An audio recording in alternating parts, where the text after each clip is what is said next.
right there. Trouble. I see your name. Trouble. I see your name. They put me all the way back for a reason. Wait, am I sitting next to you too? No, back there, just a member of Congress. Hey, I just spent 5 days with my son. I got jokes and stories. I apologize.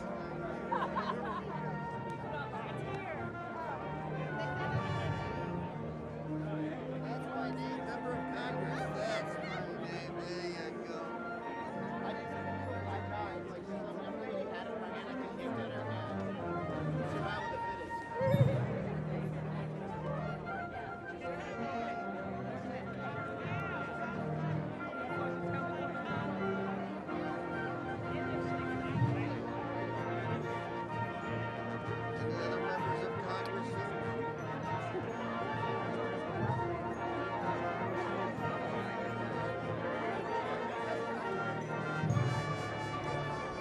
Ladies and gentlemen, please take your seats. The program will begin shortly. Thank you. I can sit right on the plant.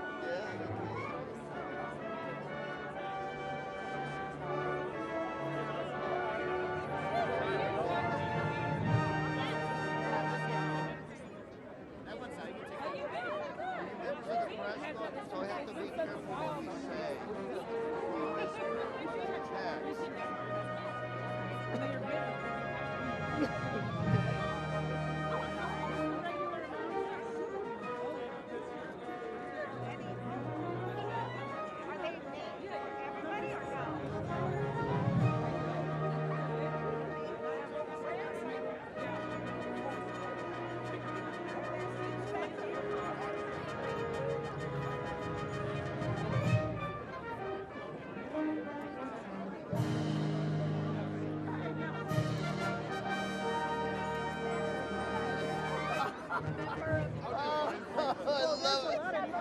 That's a good story.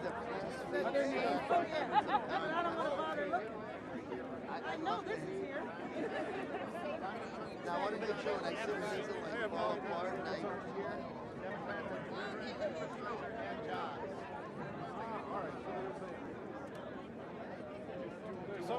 Something called generic. No, there's okay. Member of Congress. Congressman Welch. Congressman Welch. You're being. Congressman Welch. You're being so. Hey, that's Senator. I'm trying to find my. Republicans are good here for trouble. You know? Some people have assigned seats.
Ladies and gentlemen, please take your seats as we are moments away from the program beginning shortly. Thank you.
And I can't do that to my full house.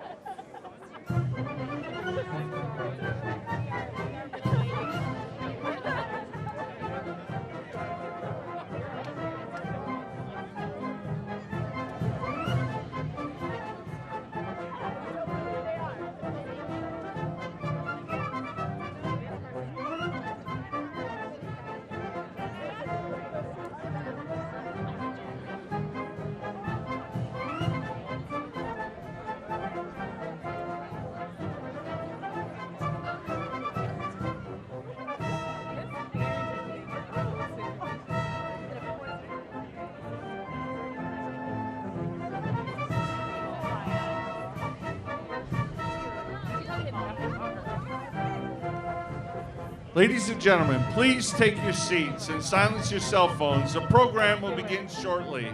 Thank you.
Ladies and gentlemen, please take your seats as the program will begin shortly. Thank you.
Sir?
Yes, sir.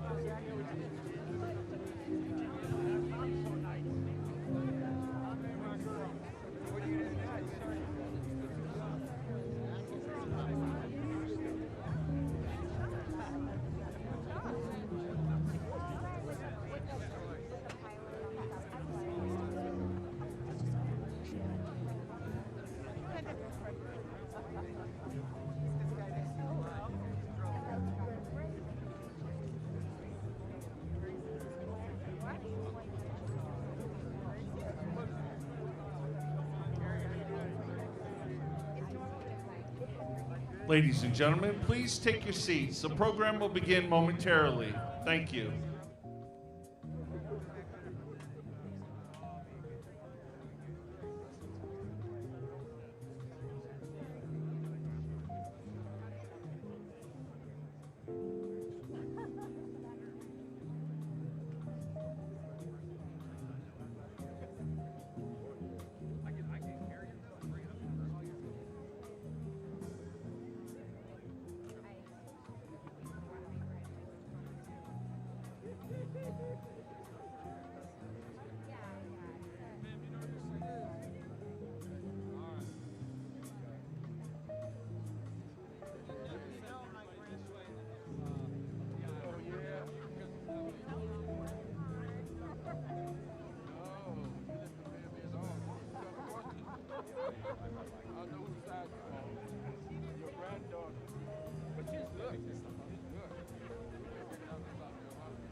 I literally hate my life right now. I'm so cold. I like cannot. It's fine. I'm literally about to die. Like literally a tear. Like what is going on?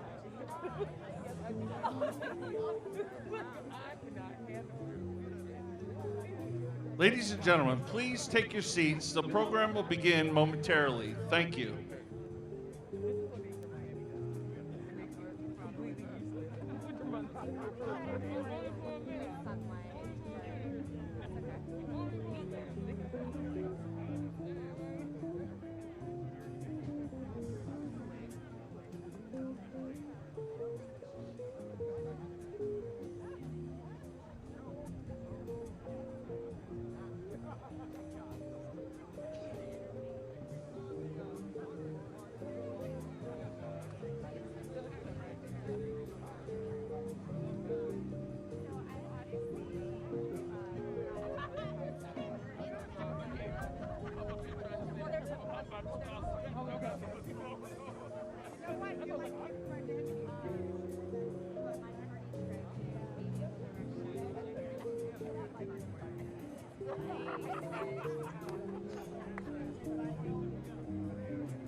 Not that I.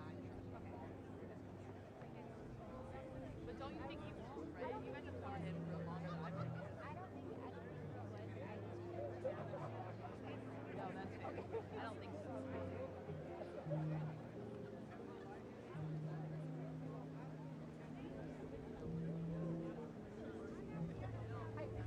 I don't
Ladies and gentlemen, please welcome the First Lady of the United States, Dr. Jill Biden, and Mr. Douglas Emhoff.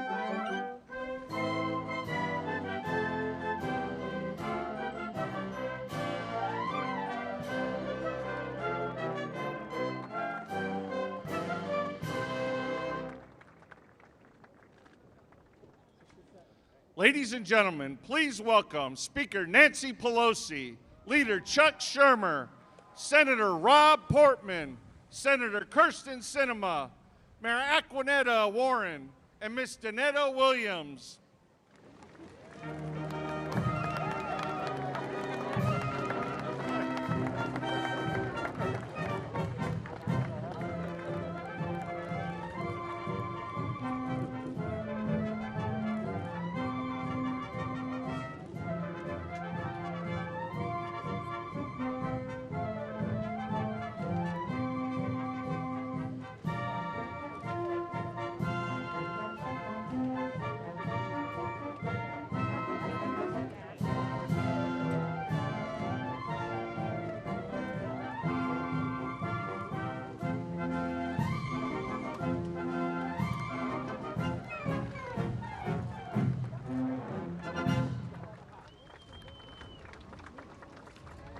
Please welcome Danita Williams, member of the local Steelworkers 1025. Welcome to the White House on this very historic day. I am so honored and happy to be here and elated to see President Biden, Vice President Harris, members of the cabinet and members of the Congress, members of my local union, brothers and sisters. Is this not a great day to sign a bill? I am Danita Williams. I'm an optical fiber maker at Corning in Wilmington, North Carolina. Our 326 members there and the steel workers throughout our great union supply America. We have the materials and components needed in our nation's infrastructure. Investments in infrastructure are critical to workers like me, my brothers and sisters in other industries, and I was so proud to join them to help pass this bill you will sign today, President Biden.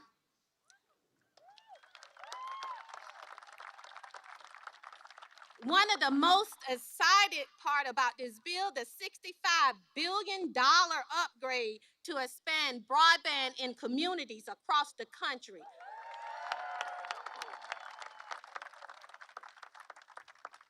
Communities like mine and rural North Carolina. This is not just an investment in broadband, but in jobs at Corning, where I make fiber, and investments in fellow North Carolinas. This job will help everyone have access to this bill will help everyone have access to the internet that they need to teach their children, run their businesses, and sell products from their farms. These jobs are important. Working at Corning making optical fiber, I've been there 26 years. It helped me raise my daughter, who's now 30. As a single mom, I was able to have health care provided, able to send her to school to get an education, and it has allowed me to contribute to my local economy and community. And it also helped me contribute to the tax base that's needed for essential for essential items. We need it, y'all. So hey, it has. I just want to thank President Biden. I want to thank him for investing in me, workers like me, my brothers and sisters, all throughout this great United States. I just want to thank you, and thank you for your bold leadership and vision. And thank you for the opportunity to be here today. And now it is my honor to introduce the mayor of Fontana, California, Aquanetta Warren.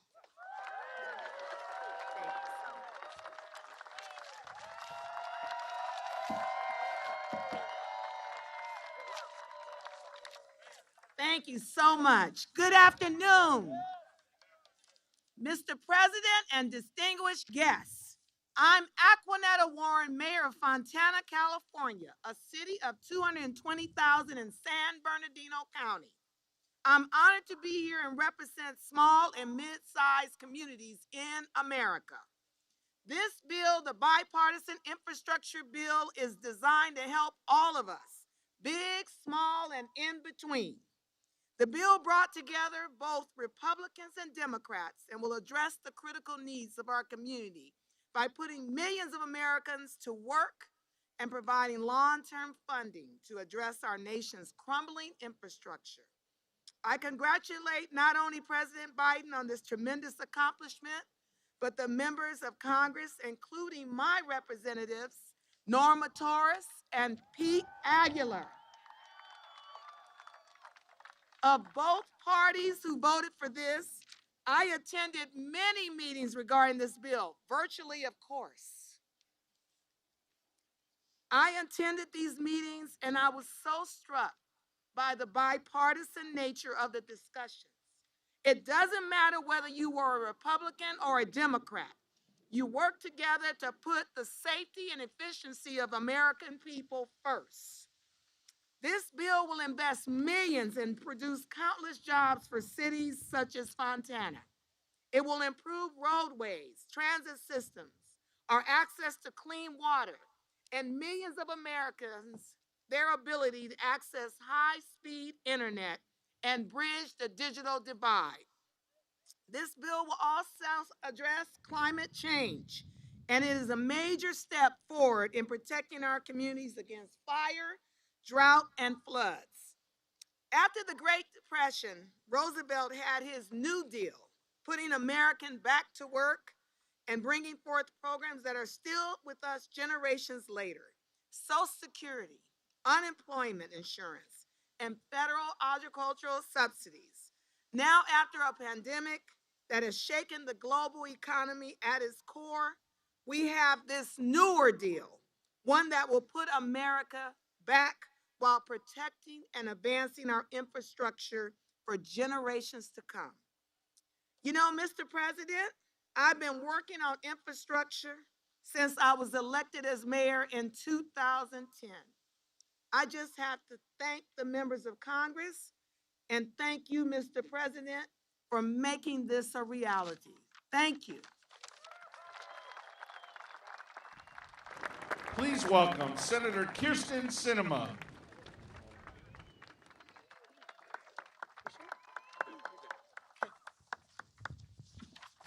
Well, thank you. You know, you'll hear a lot today about what this historic legislation means for everyday Americans, from better roads to stronger electric grids to cleaner water to faster internet in more places. Our plan will create millions of jobs and make our country stronger, safer, and more globally competitive without raising taxes on everyday Americans. You may have heard less about new policies in our bill that do not grab the same media attention, but will make a big difference. States like Arizona that are confronting historic drought will see billions of dollars to strengthen water systems throughout the American West. Communities will see historic investments to prevent and recover from wildfires. Land ports of entry, key national security infrastructure and commercial hubs will see major upgrades. And our bill makes significant investments in tribal communities' infrastructure, including all necessary funding to complete authorized Indian water rights settlements. Beyond historic financial resources, our plan includes a significant update of transportation policy. From strengthening public transit in mid-sized communities, to new technologies preventing impaired driving, to new federal positions to raise the voices of tribal communities in infrastructure policy. Our legislation represents the substantive policy changes that some have said are no longer possible in today's Senate. How many times have we heard that bipartisanship isn't possible anymore, or that important policy can only happen on a party line? Our legislation proves the opposite, and the senators who negotiated this legislation show how to get things done. The senators in our group of 10 effectively represented the needs of the regions we represent. Senator Cassidy in the Deep South, Senator Warner in the Mid-Atlantic, Senator Manchin in Appalachia, and Senators Romney and Tester in the West. And the Northeast and Alaska, each with unique needs, were ably represented by Senators Shaheen, Collins, and Murkowski, the wonder women of our group, always focused on the practical outcomes. And I sincerely thank my partner in co-leading this long effort, Senator Rob Portman, whose knowledge of the federal budget is matched only by his steadfast commitment to delivering on this priority for America.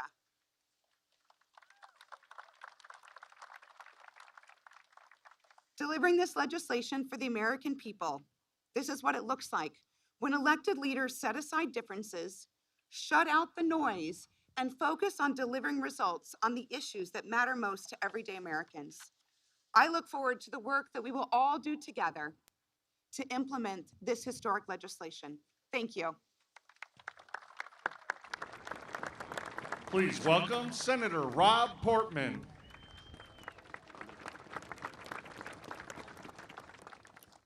Kyrsten, thank you very much, and it was great being your partner in this. I've heard you say, in fact, I've heard President Biden say that this infrastructure bill that will be signed today is going to have a positive impact on every single American. And that's true. This is true today. It'll be true for decades to come. And I want to congratulate everyone gathered here today for the role you played in making this possible. This is what can happen when Republicans and Democrats decide we're going to work together to get something done.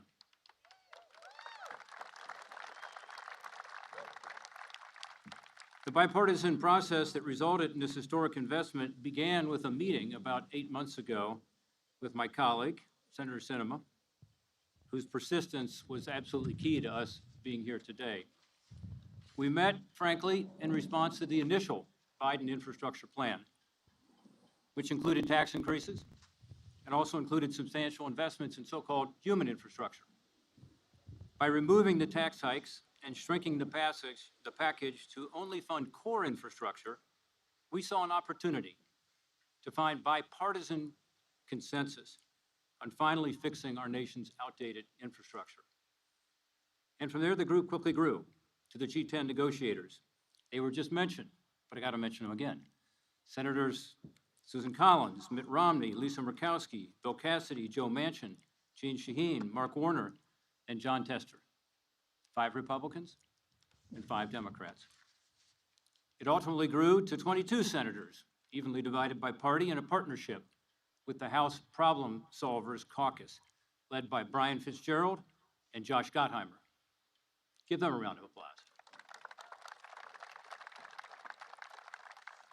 Senator Mitch McConnell, to his credit, supported our efforts to find a way forward and eventually lent his critical support. Senator Shelley Moore Capito helped lay the foundation for our success in her White House discussions and also in her committee work. with Senator Tom Carper.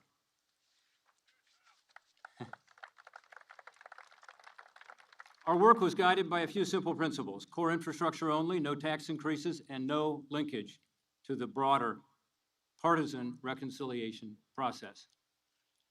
Instead, we agreed this would be a truly bipartisan process, working from the middle out, not the top down. There were plenty of bumps along the way, but we got there because we were all committed to ultimately delivering a result for the constituents we represent. We also got there because of a lot of smart, hardworking staff, as usual. I want to commend my team as well as the staff of our G10 members, and I want to commend the White House negotiators, led ably by Steve Ricchetti and supported by Brian Deese. Every president and every Congress in modern times has proposed major infrastructure improvements. They all have.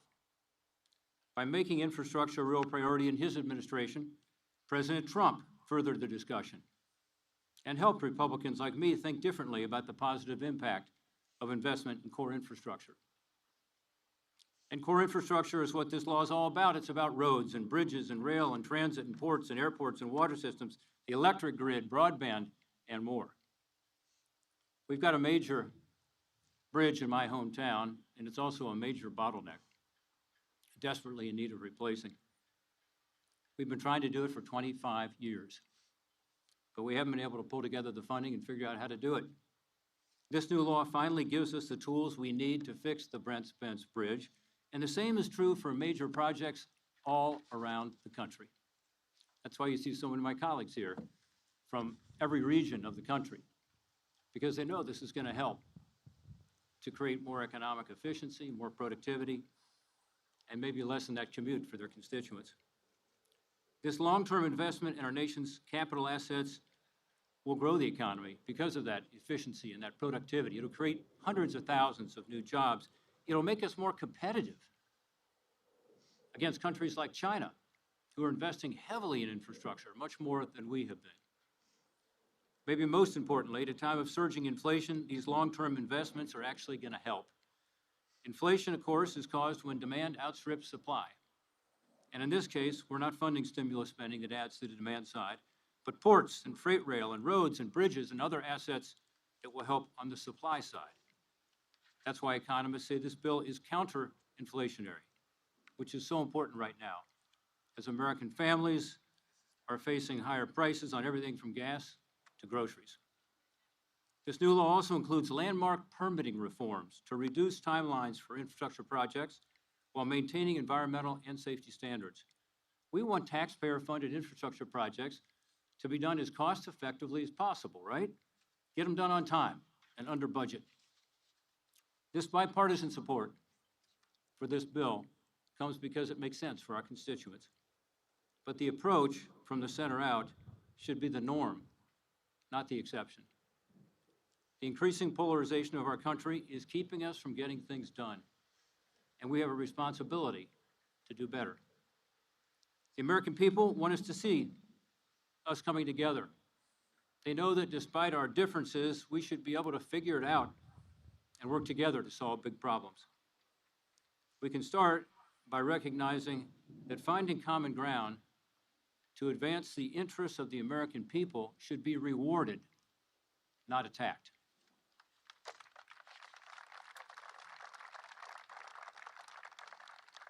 Mr. President, in a moment you're going to sign this bill. I will say that you and I will disagree on the tax and spending and the other priority you have, the reconciliation bill, but I think we can both agree that this infrastructure investment shouldn't be a one-time bipartisan accomplishment. This should be the beginning of a renewed effort to work together on big issues facing our country. Again, I want to thank everybody who's here today for what you did to make this possible. Thank you. You need no introduction. Please welcome Senate Majority Leader Chuck Schumer. Thank you. Thank you, Mr. President, for inviting us to the White House. Thank you to Vice President Harris, my colleagues in attendance, all of you, and Senators Sinema, Portman, and Speaker Pelosi. Now, for years, Americans were promised that an infrastructure bill was coming. Today, we're telling the American people that an infrastructure bill is finally here. Thank you, President Biden. At the start of this year, we told American families that we'd meet our challenges, the challenges of our time, with boldness and with courage. Now they're getting one of the largest infrastructure bills ever. To paraphrase one of my favorite former vice presidents, it's a big effing deal. There isn't a community in America, not a city, not a town or rural hub, that doesn't have some glaring infrastructure problem requiring immediate attention. Busted roads make it harder for people to get to work. Dilapidated schools make it harder for kids to learn. Overtaxed seaports and railways and airports make it harder for goods to get to market, hurting businesses, raising prices on consumers, and hurting our economy. If America is to compete in this century, we can't do it with an infrastructure that's stuck in the last century. This infrastructure bill will help us meet the challenges of our time, strengthen our crucial supply chains, and lay the foundation for another generation of economic prosperity. This bill can be summed up by a four-letter word: J-O-B-S. Jobs, jobs, and more local jobs, more good-paying jobs, more union jobs.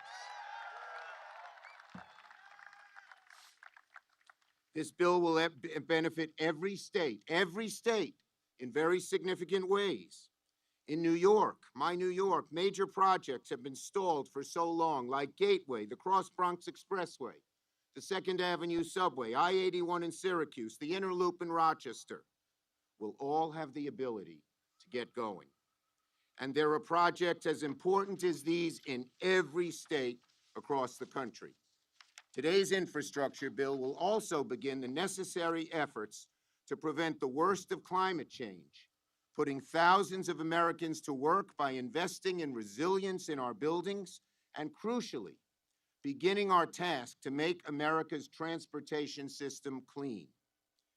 It will finally bring millions of Americans online with high-speed internet, both in rural and underserved communities. New York alone still has over 1 million households without access or a subscription to broadband. We'll also help eliminate lead pipes in our water system, so one day parents won't have to worry if their kids are getting sick every time they turn on the faucet. Cities like Rochester still have 25,000 lead pipes that need replacement, 25,000. And today's legislation will also make driving safer in America. It'll require new cars to install drunk driving prevention technology, and it will make dangerous, largely unregulated vehicles like limos safer to use on the road. In the audience today, we have a great New Yorker, my friend Kevin Cushing. Kevin, where are you amid this big crowd? Thank you, Kevin. He's way back there. Kevin is the father of Patrick Cushing. Patrick died 3 years ago when he and 19 friends from the Amsterdam, New York area were celebrating a birthday, and they were killed in a limo crash in Schoharie. As the president deeply understands, that is a loss no parent should endure. It was horrific, preventable tragedy stemming from outdated federal rules and loopholes that allowed dangerous limos to operate on the road unchecked. In the face of the loss, rather than curse the darkness, Kevin and the families impacted that day lit a candle. Every day since that accident, they have pushed every single senator to support changes in our laws to make these vehicles safer to ride in. Today, their perseverance has paid off. Kevin, my friend, it was an honor to fight alongside you, and today Patrick is smiling down with pride.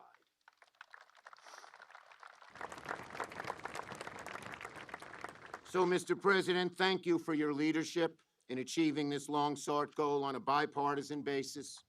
The benefits go on and on. Thank you to all of my colleagues who pushed this infrastructure bill over the finish line, including our committee chairs and Speaker Pelosi, and everyone who reached across the aisle on this bipartisan achievement. Today's signing is a major and historic step forward, and we will keep working with you, Mr. President, to build on today's success by passing the rest of your Build Back Better agenda in the weeks ahead so we can keep our promises to help families achieve the American dream. Thank you, everybody. This is a great day for America. Please welcome Speaker of the House, Nancy Pelosi.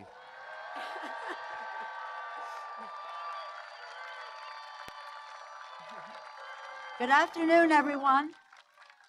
Thank you so much to everyone who made today possible. I especially want to acknowledge President Biden for the glorious vision and the great commitment that he had to bring this legislation forward for the people. It is a great achievement. Thank you, Mr. President.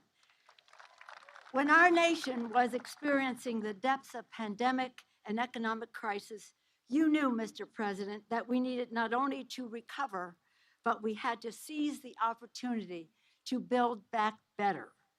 Following your vision, Congress passed the Infrastructure Investment and Jobs Act, an historic step to rebuild the infrastructure and the middle class. Your agenda is historic, transformative, and the biggest, boldest investment in our country's history. I just want to talk about the history for a moment. The very first major infrastructure investment was President Thomas Jefferson's. He tasked the Secretary of Treasury, Gallatin, for the Gallatin Project to build the infrastructure to reach into our ever-growing nation, resulting in the Erie Canal, the Cumberland Road in Maryland, and other initiatives. Then, under President Lincoln and through legislation from Congress, America launched the Transcontinental Railroad, connecting the country from coast to coast. On the 100th anniversary of the Gallatin Project, President Theodore Roosevelt established the National Park Service to preserve God's beautiful natural patrimony of our country. And then President Eisenhower, years later, established the Interstate Highway System, initially a national security initiative, but significantly connecting America for commerce and communities. And today, Mr. President, with the stroke of your pen, we will take a giant step to achieve your vision to build America's roads, bridges, water systems, and so much more, creating good-paying union jobs, and ensuring clean air and clean water, delivering better quality of life with equity, helping businesses thrive, and turbocharging our global competitiveness, connecting communities, again, through the internet, and making America safer as we protect our planet. And we do so building back better. This historic achievement was possible thanks to so many who have been acknowledged already, honors granted to all of them, to our chairs, members, and staff, who have in every step brought a depth of knowledge, commitment, and values-based leadership that is making a difference. Especially I salute in the House Transportation Infrastructure Chair, Peter DeFazio, a maestro of all things related to infrastructure and sustainability. I do want to acknowledge Mr. Kyrsten, who was taking great pride, I think almost blushing, when our guest from the Carolinas was talking about broadband especially, but among other things. Thank you, Mr. Kyrsten, for your leadership and all of that. May I just say and associate myself with the closing remarks of Mr. Schumer. This is a great accomplishment, and there's more to come. And so happy that hopefully this week we will be passing the Build Back Better to give tax cuts to America's working families, to create millions more jobs, to lower health care costs, and all of it paid for by making everyone pay his or her own fair share. I'll close by saying last week in Glasgow at the COP26, Members were met with great enthusiasm over the Build Back Better agenda, which is a show of force to the world, as the president has said, America is back.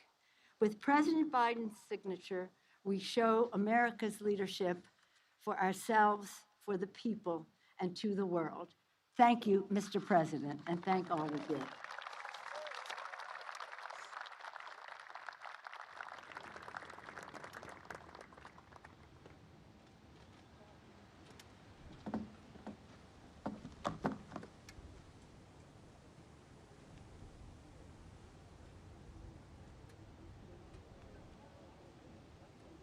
Let's go.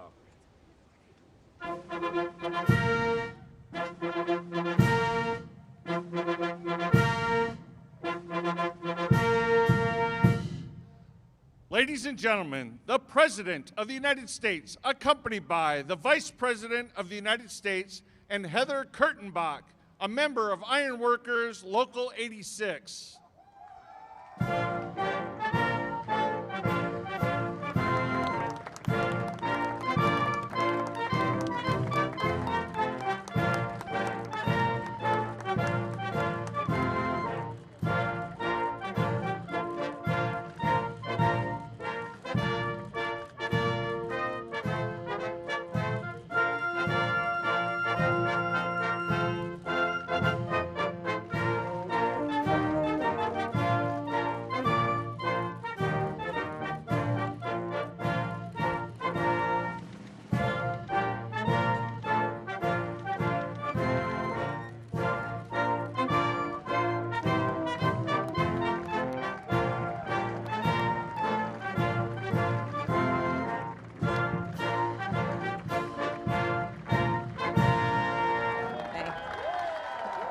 Please welcome Heather Kurtenbach. In a moment.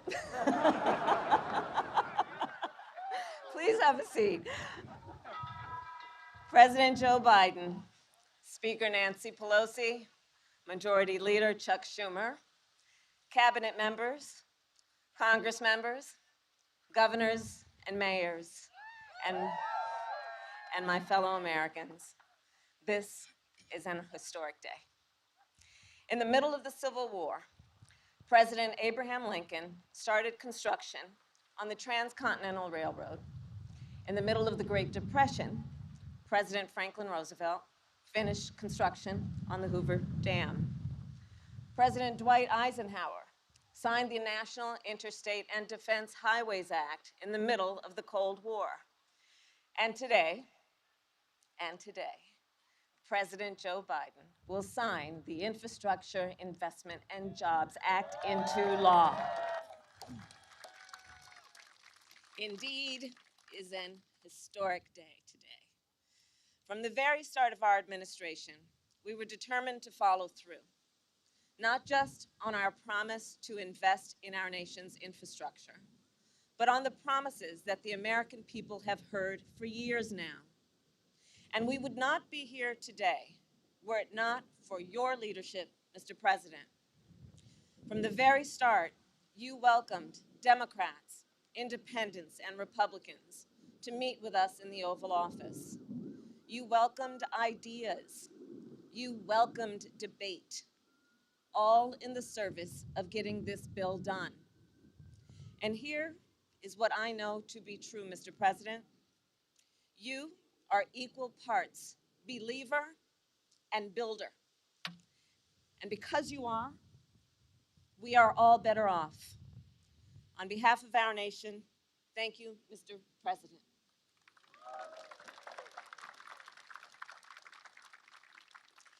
And of course, our administration did not arrive at this day by ourselves. We are also here because of leaders in the House and the Senate who worked on this bill together, who voted for this bill. And we are here because of the millions of Americans who believed that we could get this done. Well, we got it done, America. We got it done. In many ways, this day embodies our character as a nation. It demonstrates exactly who we are. We are believers through and through. We see what can be unburdened by what has been. We are as bold as we are determined to do big things. The Infrastructure Investment and Jobs Act proves that. It proves that in America, we have the courage to believe a better future is possible and to build it together. After this bill is signed into law, millions more Americans will go to work in good-paying, good union jobs. Americans like Jovan Johnson, a carpenter I met in Nevada, who said that she has, quote, built her career on infrastructure and fed her family on infrastructure. Americans like Jeff Bird, a line design technician I met with in New Hampshire. He attaches fiber to utility poles to keep up with the demand for high-speed internet. Or Leslie Kilgore, an engineer I met with in North Carolina, whose team is building electric school buses. Or Walter Cody, a construction inspector with whom I met, who is working to get clean water to families in California.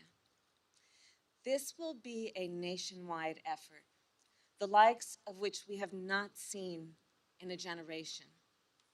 It will make our country more competitive, and it will deliver on our nation's and our administration's commitment to equity. Now, this bill, as significant as it is, as historic as it is part one of two.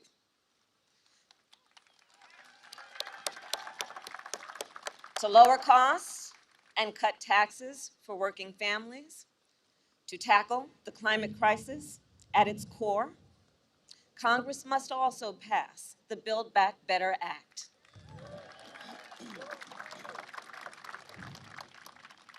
The work of building a more perfect union did not end with the railroad or the interstate, and it will not end now. So on this historic day, let us all continue to believe in our people, believe in our country, and believe in what we can do when we work together. Thank you all. May God bless you, and may God bless America. Please welcome Heather Kurtenbach.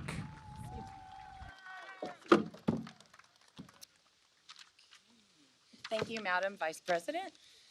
As a proud union ironworker from Local 86 in Seattle, Washington, I am honored to be here at the White House on this historic day for workers like me and our country. I am an elected leader in my local union as a business agent and active in the Sisters Committee, which mentors newer ironworkers. Before I got where I am today, however, I had to overcome some challenges. In 2005, I was released from incarceration. While incarcerated, I was able to work on a wildland firefighting crew, sometimes heading out in the middle of the night to fight fires. That experience taught me a powerful work ethic and gave me lasting friendships. When I got out of prison, however, doors were closed to me. I searched for a job for 6 months with no offers.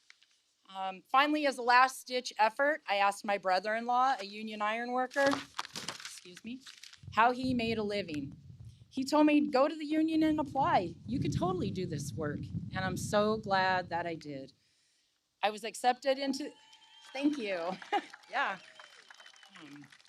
I was accepted into the apprenticeship and went right out to a rebar job. I loved working rods and I fit right into the trade. I graduated from my apprenticeship at an uncertain time. The Great Recession 12 years ago was more of a depression for the construction industry. And many of my fellow journeyman workers, my co-workers, couldn't find work. Luckily, the Obama-Biden administration passed the Recovery Act that created a vital lifeline of jobs as the economy recovered, yes.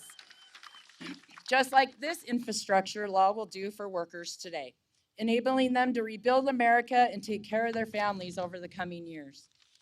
Roads and bridges, rail, transit, airports, water, A whole generation of our nation's infrastructure will be built, creating good union jobs for people just like me. It invests in historically disadvantaged communities, creating jobs and opportunities for people of every race, gender, and background. I'm proud to stand here today and represent the most diverse labor movement in history. Nearly half of my local's apprentices are women or people of color. And this law empowers unions to keep building the middle class, leaving no one behind. Most of all, I'm proud to stand here as an American in this moment. In our line of work, you have to trust one another to get the job done. And throughout this process, I knew we could trust someone to get this law done. Someone who understands what workers like me are going through and who always believes in us and what we can do if given a chance. I never imagined in a million years that I would be standing here today. Yeah. But that's what's great about America. Thank you. Thank you. Oh, thank you. Thank you.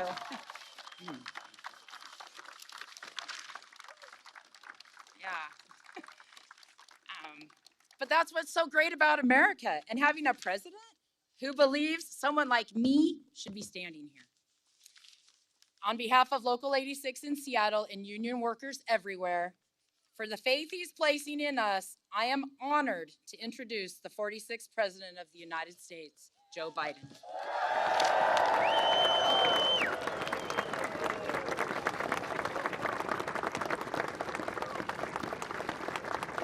Thank you, thank you, thank you.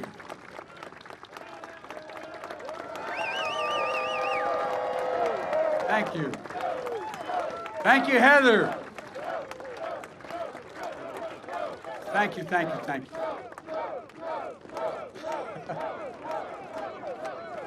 Well, thank you. Heather, you thought you're surprised you're standing here. Jill is very surprised I'm standing here.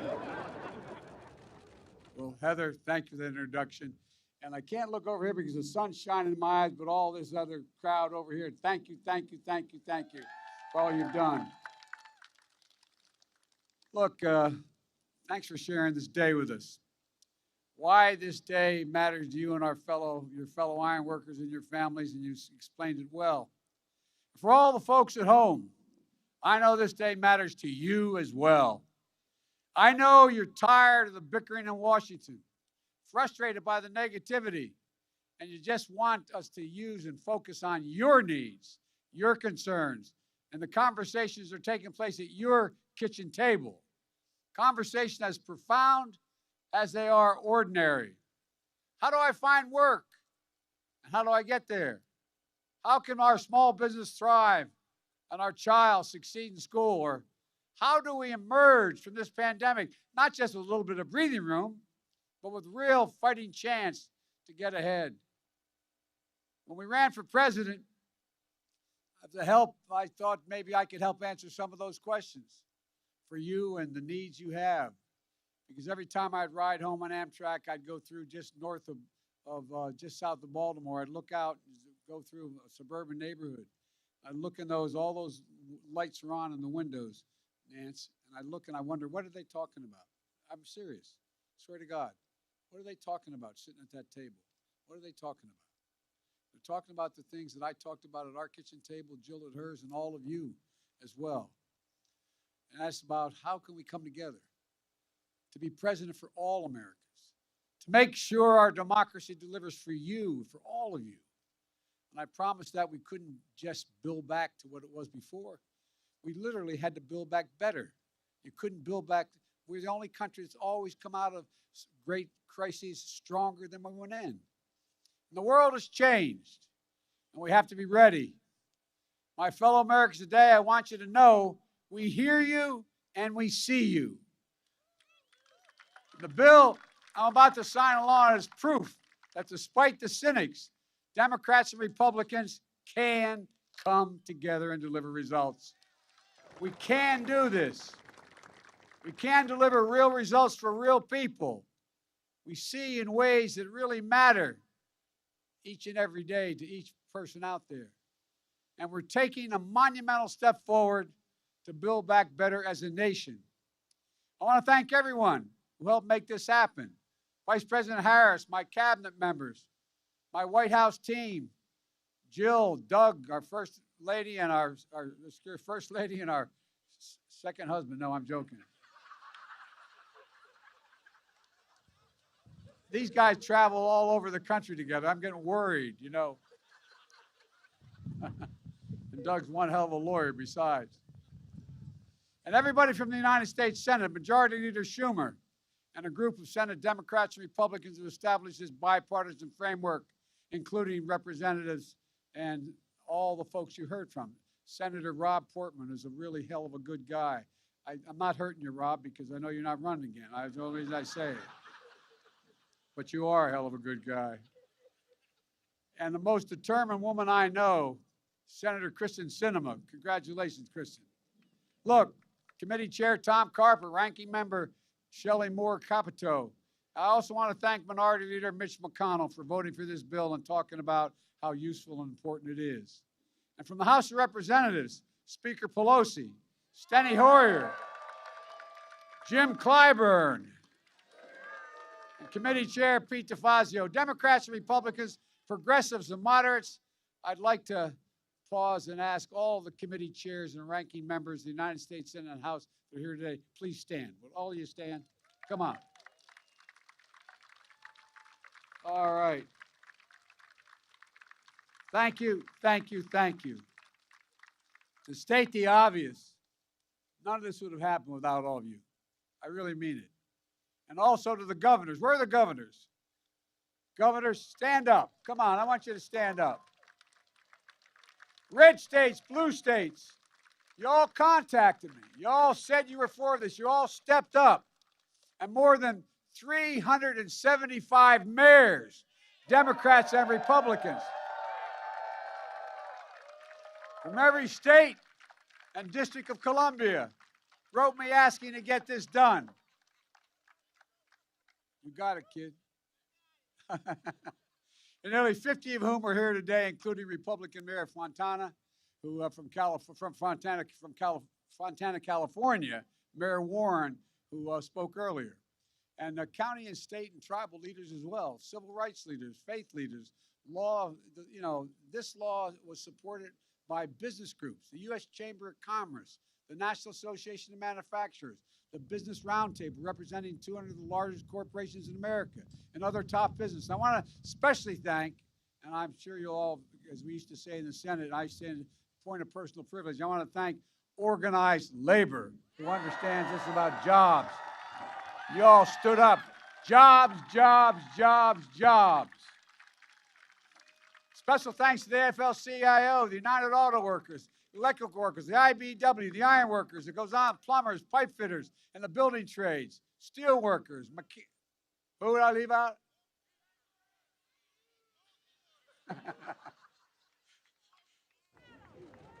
Pardon me? And my wife is a member of the union, the NEA. I'm going to get in trouble. Machinists, so many more. Look, folks, for too long, we've talked about having the best economy in the world. We've talked about asserting American leadership around the world with the best and the safest roads, railroads, ports, airports. Here in Washington, we've heard countless speeches and promises and white papers from experts. But today, we're finally getting this done. So my message to the American people is this: America's moving again, and your life is going to change for the better. If you live in one of the 10 million homes, or you're a child who attends one of the 400,000 schools or child care centers that still has lead pipes in them, you face a clear and present danger to your child's health and your health now. This law is going to start to replace 100% of the nation's lead pipes and service lines. So every American, every child can turn on the faucet and drink clean water. And tens of thousands of plumbers and pipe fitters are going to get work done in good paying jobs. Folks, as we saw with remote learning, remote working during the pandemic, access to high-speed internet is essential. and access to water as essential as access to water and electricity. This law is going to make high-speed internet affordable and available everywhere in America, urban, suburban, rural, and create jobs laying down those broadband lines. No parent, excuse me, no parent should have to sit in a parking lot at a fast food restaurant again, just so their child can use the internet to do their homework. That's over. And folks, if I visited your town, I'm sure you'd be able to tell me and where you hold your breath as you cross the particular bridge, or where the most dangerous intersection in your town is. This law makes us the most significant investment in roads and bridges in the past 70 years. It makes the most significant investment in passenger rail in the past 50 years and in public transit ever. So what that means is you're going to be safer and you're going to get there faster, and we're going to have a whole hell of a lot less pollution in the air. The bipartisan law will modernize our ports, our airports, our freight rail to make it easier for companies to get goods to market, reduce supply chain bottlenecks as we're experiencing now, and lower cost for you and your family. The law also builds on our resilience so that the next storm, superstorm, drought, wildfire, hurricane can be dealt with. Last year alone, the United States, as a consequence of these kind of extreme weather events, lost $99 billion in the United States alone in damage. After Hurricane Ida, I see the distinguished governor from Louisiana is over there. I saw him stand up. I went down to see him. We went through and saw all the damage there. They had 179-mile-an-hour winds at top speed in Louisiana. But then I headed on up to New York. Chuck, we're up in your area, the Queens, in New Jersey. More people died there than in the hurricane. More people died with the flooding. Record wildfires raged, and I went to Idaho and California and saw it. More land is burned to the ground than the entire state of New Jersey out west. Folks, walk the neighborhoods and look the people in the eye in these circumstances, as many of you have, and you'll see the despair and the heartache. So many of you understand. You're living through it.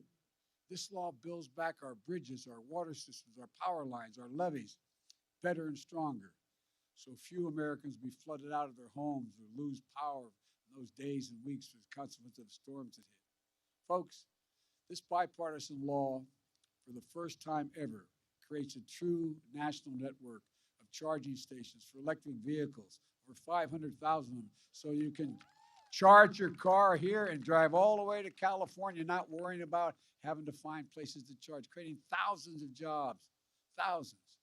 It is also going to make it possible for Americans to get off the sidelines and into the game of manufacturing solar panels, wind turbines, batteries to store energy and power for electric vehicles, including electric school buses, which will mean millions of children will no longer inhale the dangerous diesel fumes that come out of the buses. For real, it's a big deal. And it'll reward companies for paying good wages and for buying American, sourcing their products here in America right now. It's going to help the United States export clean energy technologies to the world, creating tens of thousands of more jobs. There's so much more in the law, but most of all, it does something truly historic. I ran for president believing it was time to rebuild the backbone of this nation, which I characterize as working people in the middle class. They're the ones who built the country. And to rebuild the economy from the bottom up and the middle out. This law delivers on that long overdue promise, in my view. It creates better jobs for millions of Americans.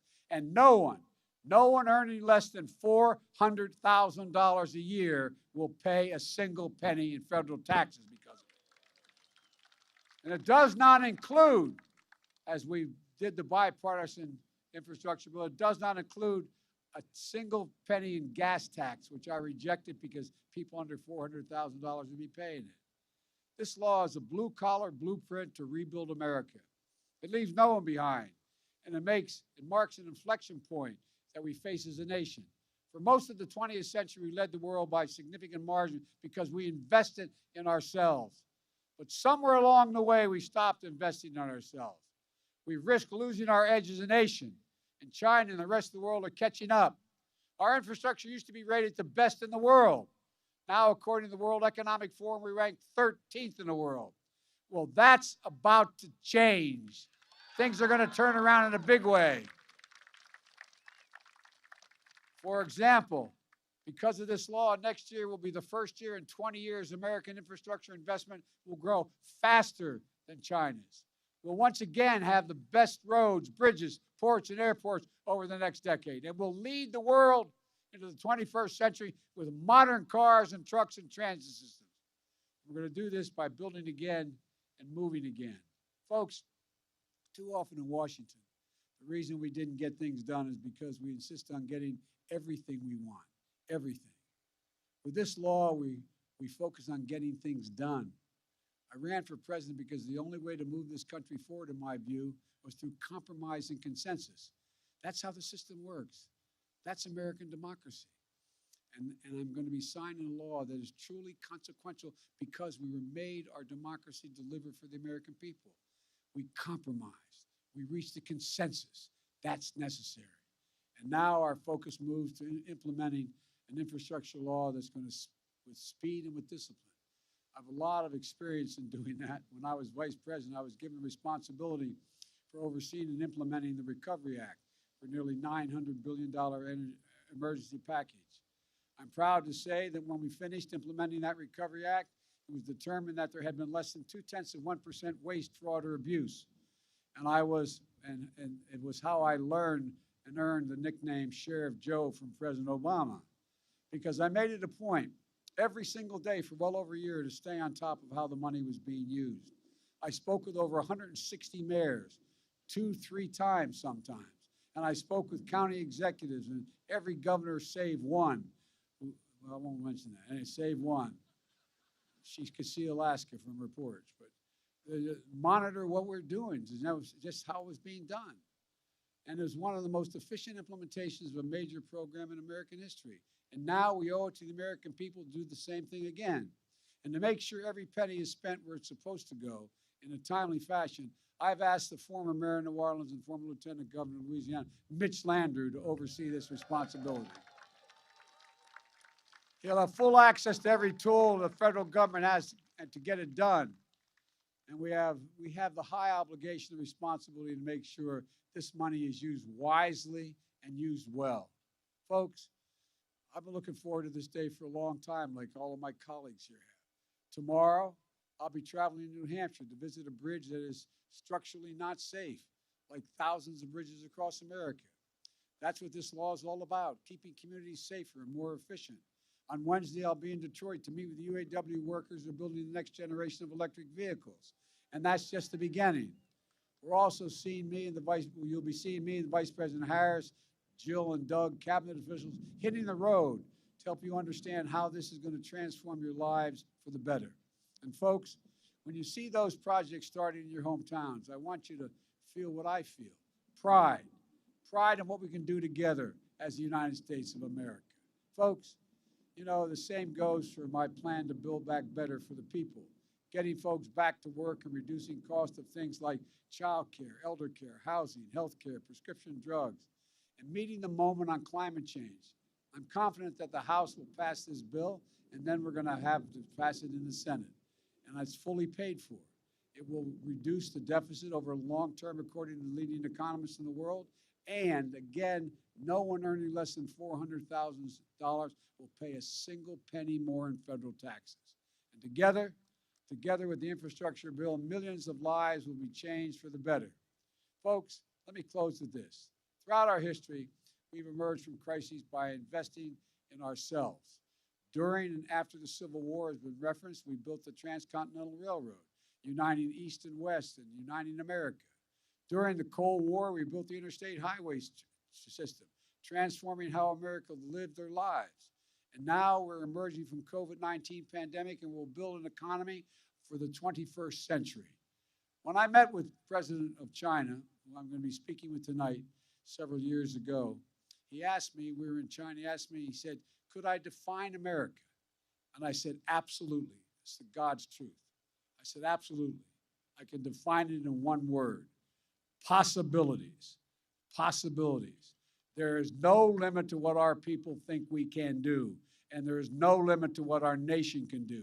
And there is no one thing that I know more than this. It's never, ever been a good bet to bet against the American people. Never, never, never. Given half a chance, the American people have never, ever, ever let this nation down. And it's our job to give our people that chance. It's our job to come together and make sure we remain a nation of possibilities.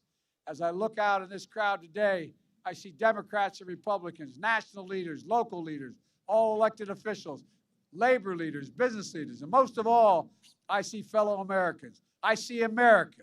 Let's remember this day. Let's remember we can come together. And most of all, let's remember what we've got done for the American people when we do come together. I truly believe that 50 years from now, historians are going to look back at this moment and say, that's the moment America began to win the competition of the 21st century. So with confidence, optimism, with vision and faith in each other, let's believe in possibilities. Let's believe in one another. And let's believe in America. God bless you all, and may God protect our troops. Now let me sign this bipartisan bill.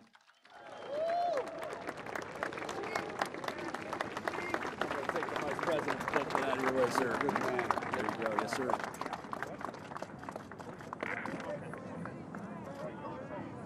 Oh, my mask. Oh, boy. I need a mask outside. Guess I don't. This is me.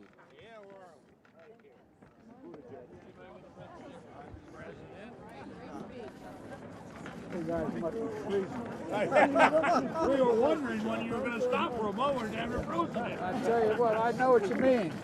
That's the only reason I did stop. Well, folks, I'm going to get you each a pen, but there's 30 of you up here. I only have one pen with me. Just break it in 30 parts. Sorry, Vice President, please.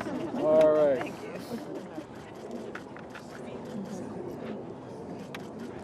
Okay, here we go. Yeah. Bravo. Thank you, thank you, thank you. Great job.